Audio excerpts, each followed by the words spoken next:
Good morning. Welcome to Train Wreck Marriage. It's stumbling this morning. I'm Dave Touchton. And I'm Susan Touchton. Yeah, it must be all the snow. I mean, we're in the Midwest. We have snow upon snow upon snow. So, um, we have an opportunity to stay at home and cut this a little later. So, we're going to pick up where we left off last week.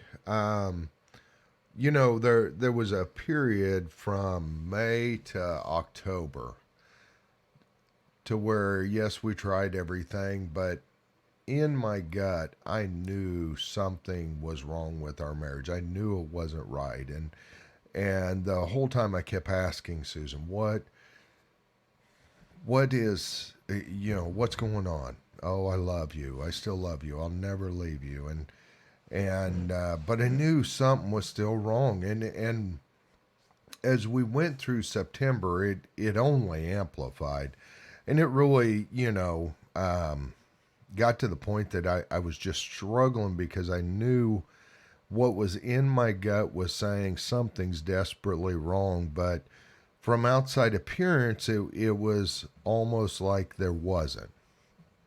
And so I told Susan, I said, I feel like that you're having an affair with the doctor, and it even got to the point to where anyone she was nice to, it was one of those things to where, well, I wonder if she knows him. I wonder. And I was searching her phone. I was waiting until she'd go to sleep. I'd see, or trying to check her phone at different times, and there's no messages. And I'm like, man, this don't make any sense at all to me, because my gut's saying something is desperately wrong. So we sat down one night, and I told her, I said, listen, here's where I'm at. I think that you're having an affair with the doctor. I think there's something going on. She's like, no, why don't you meet with the doctor? Maybe he can give you something to help.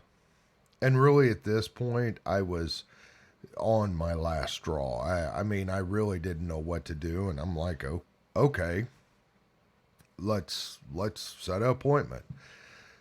So we set an appointment, and we were in there, and it really, sitting there, I was on the table, and it was almost like physically they were both standing on the other side. So it was like me against them, is just the feeling I had. And I told him straight up, I think you're having an affair with my wife. And he said, no. You're losing touch with reality. Not really thinking so, Doc. And he's like, no, there's nothing going on between me and her. And he said, really, I do counseling and therapy. And really, I need to get you to where I'm doing counseling and therapy with you. And I'm going to help you work through this. And really, this is a forgiveness problem. And you're so bound up because I'm well trained in this. I can do this. And I really was like, I guess. And he said, let me give you some medication that'll help you deal more with being in reality. And I said, okay.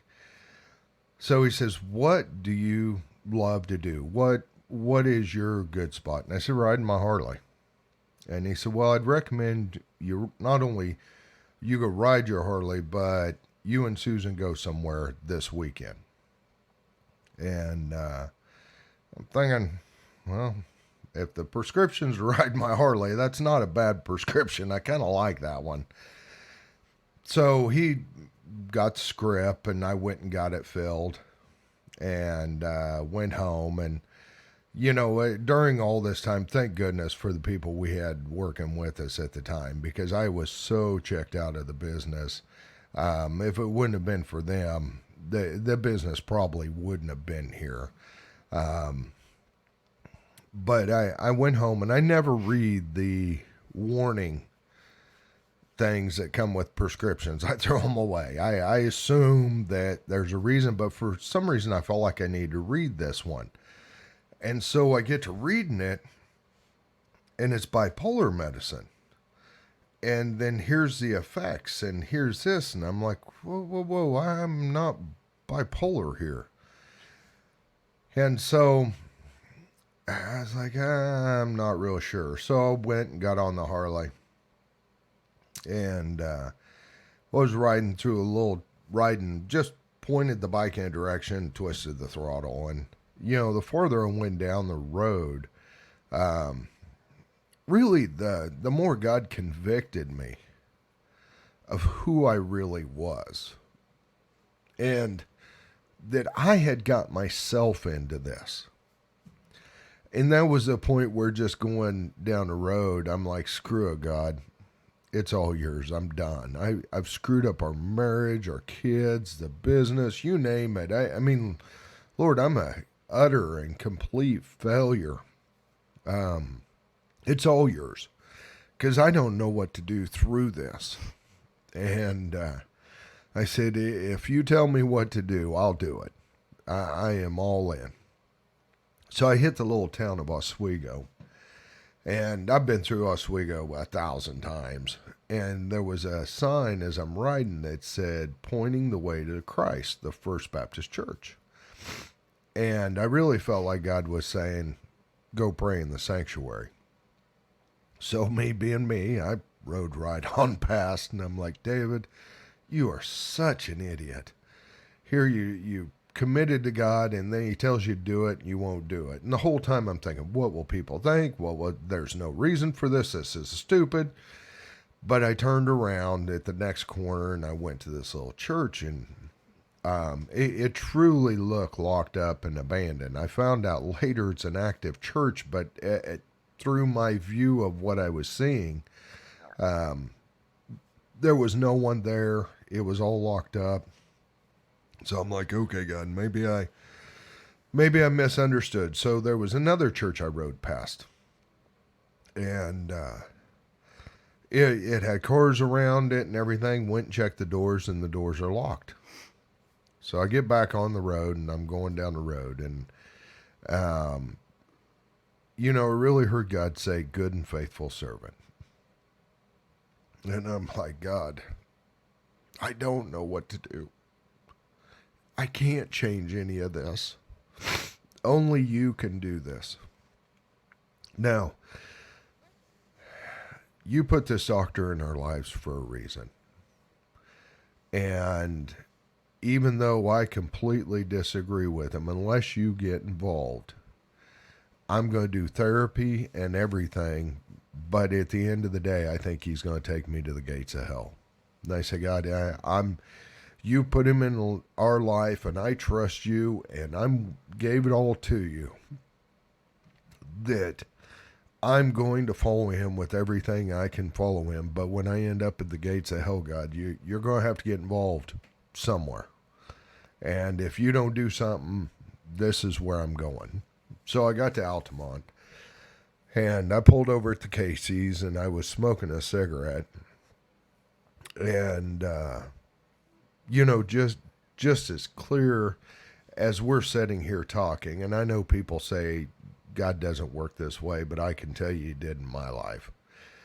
I heard God say, no, do this, do this, do this. And there was 3 things. One was not to go to counseling with him. It was to go to counseling with another guy. There was 3 specific things. And truly, I felt 20 years younger.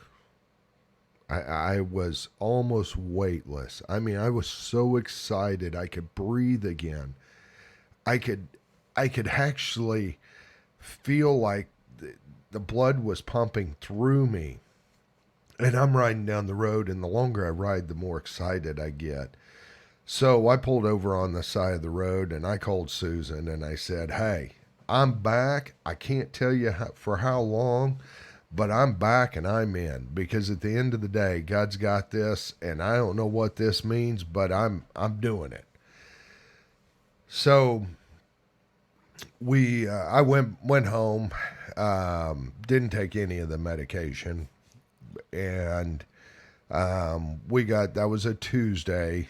Wednesday and Thursday, struggled eating, struggled just breathing, but kept trying to say, okay, God, she's your problem. At the end of the day, I give her to you, and she's yours. I'm done messing with her. And so, God, you and her have to work this out. So comes along Friday, you know, the text message she mentioned, I really felt like God was telling me, text her. God's shielding you. I didn't know why. I was trying to do what God asked me to do. So, shoom, off the text went. And she got home, and yes, my version is a little different than hers. She was screaming mad. Screaming mad. And we were back in our bedroom in the bathroom, and she's like, "What the hell's this? God's shielding you." So, baby, I don't know. I just felt like God wanted me to tell you that, so I did, and I said, I don't know what it means. I mean, that's between you and God. You two work it out. And she said, I prayed for you for 19 years to be like this. And now that you are, I don't want you. And I said, well, baby, that's between you and God. You two are going to have to work it out, because I'm supposed to be at Beautiful Feet Sunday. And I'm taking the motorcycle. I don't care if you go or not. I want you to go, but if you don't want to go, either way, I'm going. And so I started packing up. And we, Saturday morning come around, and she said, yeah, I'll go. And so riding down there, it truly was the worst storm I've ever rode through in my life. I mean, just overwhelming with rain, and couldn't see. I couldn't tell. All I was following was the white line on the highway. That's all I could see. And we get to a Super 8, and we're up in the room, and sorry, I've got a sinus infection I'm trying to work through. I thought I need to call my dad. So I went downstairs, and I called him, and I said, hey, I need to tell you something. And I said, come Monday, I don't know if we're going to be married or divorced. We're heading to Beautiful Feet. And he said, well, son, either way, you're going to need God, whether you stay married or whether you get divorced. So it was about a 30-minute conversation, and so I went to bed, and the next morning we got up, and looking back, what God really revealed was that storm was us. I mean, that storm was who we were. That was our marriage. That was our life. Was just chaotic and not knowing where we're going. And so I called my friend at Beautiful Feet, and I said, hey, we're on our way. And he said, it's going to be a little bit of a different message today. Pam's preaching. And so I'm not really sure what's going on. So we got down there, and I was sitting there, and there was a mission team in from another town out of state, and I was just sitting there in the service, and a guy walked up to me, which I don't know who he is, never met him or seen him again, and he said, I know where you're at. Stop running, brother. I know where you're at. God's got you. And so Pam was preaching, and it was over. I don't even remember the five something or other, but it's pride, lust, anger, greed, something else. Anyway, I was like, must be pride, must be greed. Nope, it was anger, and so we were. I mean, it just plowed me. And beautiful feet. The reason why I love it is, I mean, I went up to pray at the altar, and there was literally 30 people that just surrounded me and started praying for me and just loving me where I was at. And it just was one of those things that I knew I was supposed to be there. And afterwards, we went to Mike and Sarah's house, and he says, "Brother," he says, "this first time I've seen this happen." He said, other people may have got something out of this service, but it was only for you." And he was exactly right. So, you want to jump in, or you want me to keep going? You can keep going. So anyway, we leave, we're heading towards Oklahoma City.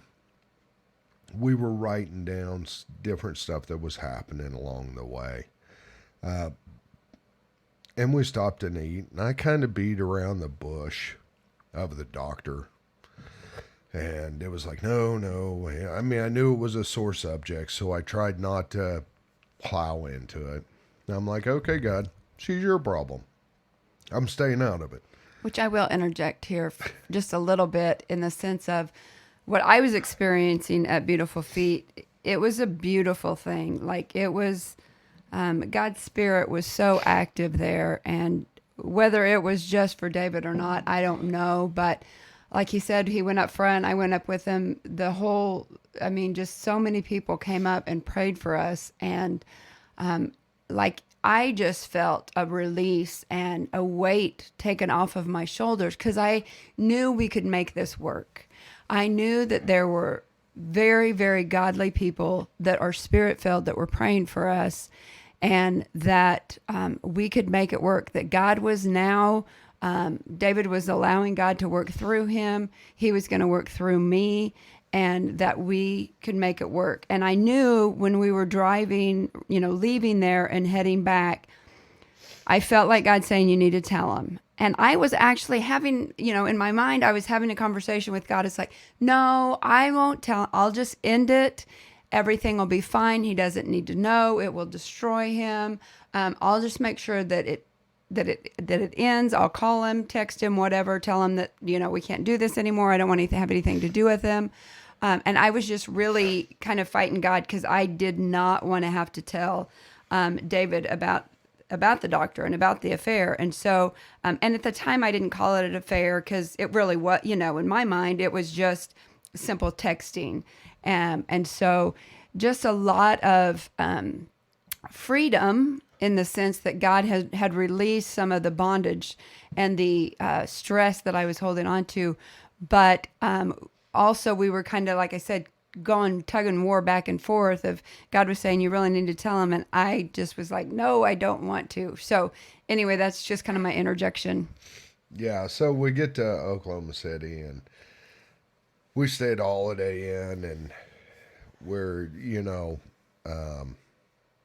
almost just surviving is what I would consider I was doing. And I sat straight up in bed at 7 o'clock in the morning, and I'm like, I need a cigarette now. So I threw clothes on. I went out to the light pole, sat down, and I'm like, okay, God, you got me up. What do you need? And he was like, you need to confront her. And I'm like, whoa. We had a deal. She is your problem, not mine. And it's like, no, you need to confront her. And I'm like, I'm not doing it, God. And I mean, we argued for what seemed like 20 minutes. And I was eventually like, okay, God, I'll do this.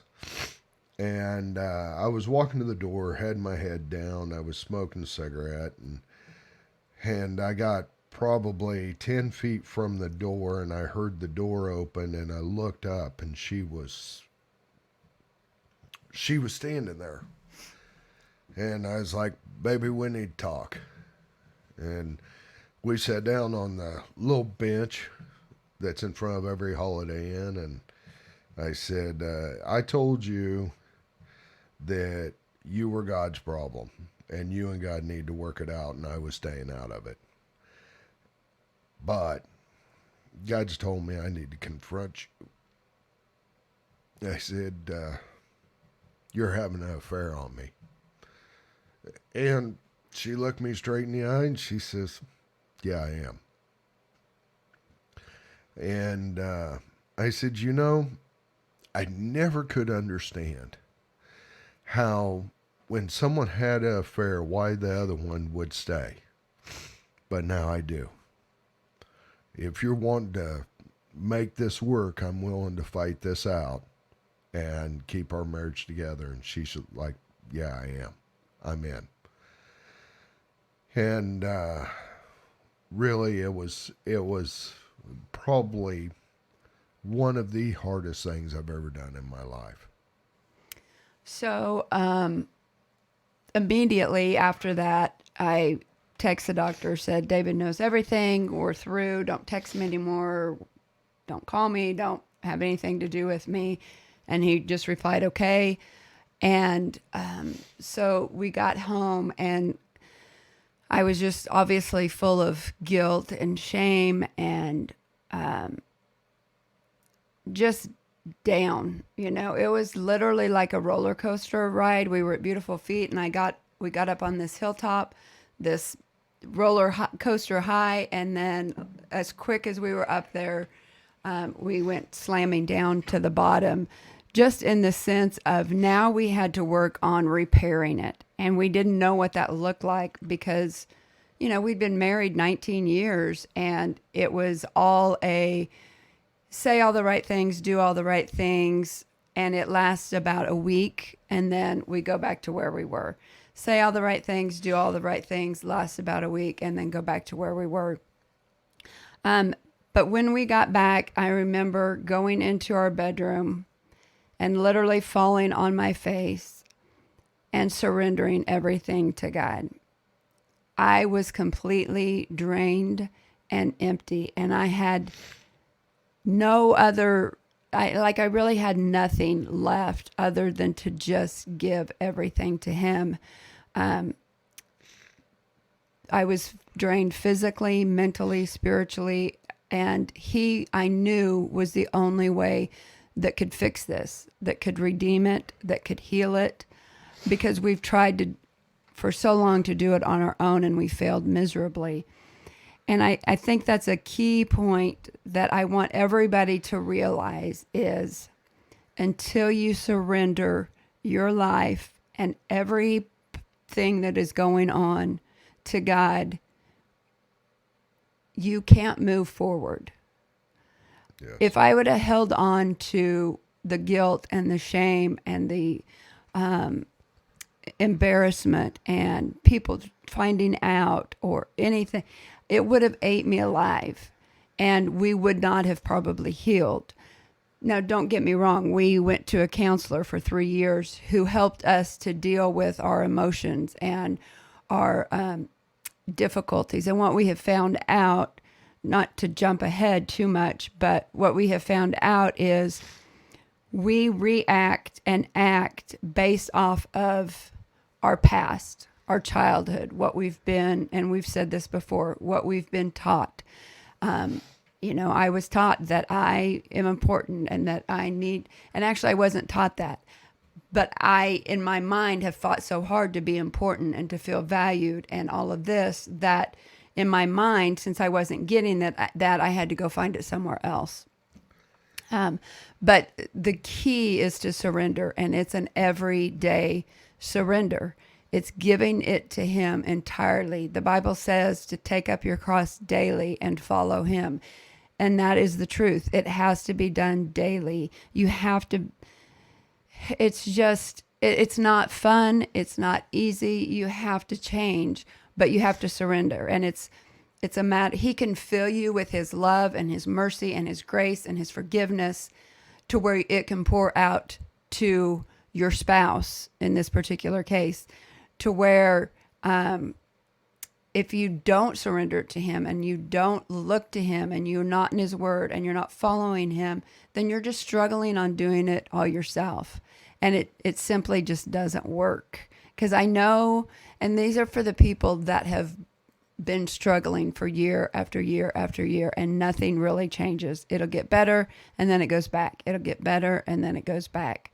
And part of my surrender was asking God to take the need away from me to be filled with whatever I think a man or other people can give me, to whatever need that is that I have inside of me, that hole that I talked about last podcast, for God to fill it instead of me needing it from somebody else.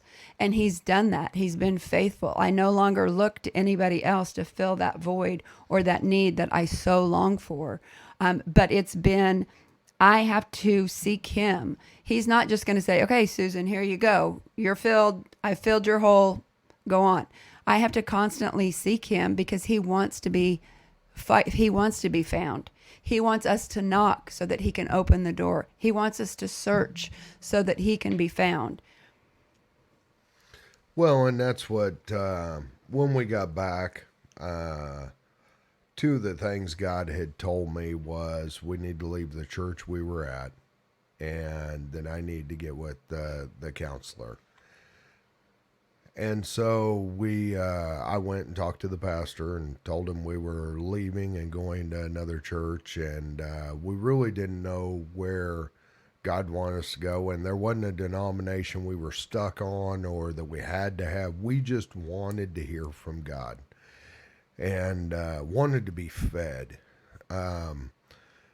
And really, that First Baptist Joplin, truly, there was a 5-year period we went there. It was what we needed. It was, Jamie Tickle is a phenomenal pastor and preacher and does a great job. And really, it was, we had to get away from our environment because, I mean, there's a lot of truth of if you stay in the same environment, you end up at the same place. And I think that sometimes where Christians get hung up is, I've always went here. Well, that doesn't mean that you need to go during this season. And there's seasons to where God will move you around. But part of our healing was going somewhere else. That was where God could get us in a different environment so that he could use us or show us something in a different way. And it really, the counselor that we had really was phenomenal. Just really was focused on where is God taking you? Who were you born to be? Where's God at with you? And when I'd bring up Susan, he would kind of patiently wait there, then roll his eyes and say, "You realize that's not why we're here. What's going on with you and God?" So it really kept us focused on where we were with God. Now, I'm probably one of the most hard-headed people in the world, I think. And that's part of the reasons why it took 3 years, is because it was overwhelming. But, well, we're out of time again. So I just want to encourage you. If you're a Christian out there and you've been through some sort of train wreck, remember, your mess is your message. Revelations 11 says, by the blood of the Lamb and the word of your testimony. If you're not telling people what God's done and the struggles you've been through, then was it really a waste of being going through it? We wanted to make sure that if we could help people with our story of what we've been through, that was important to us. Well, and people need to hear your story because so often they think that you think you're the only one. You know, we were the only Christian couple in our church that was having struggles with their marriage. That is a lie from the pits of hell, because what we have found out by sharing our testimony with others is all marriages struggle. Again, like David says, if anybody says they have a perfect marriage, they're lying to you. There's no such thing. And so if you've gone through it, if you're going through it, share your message, because you are not alone. And the people that you are sharing it with need to know that they are not alone either. Remember, your mess is your message. Have a great day.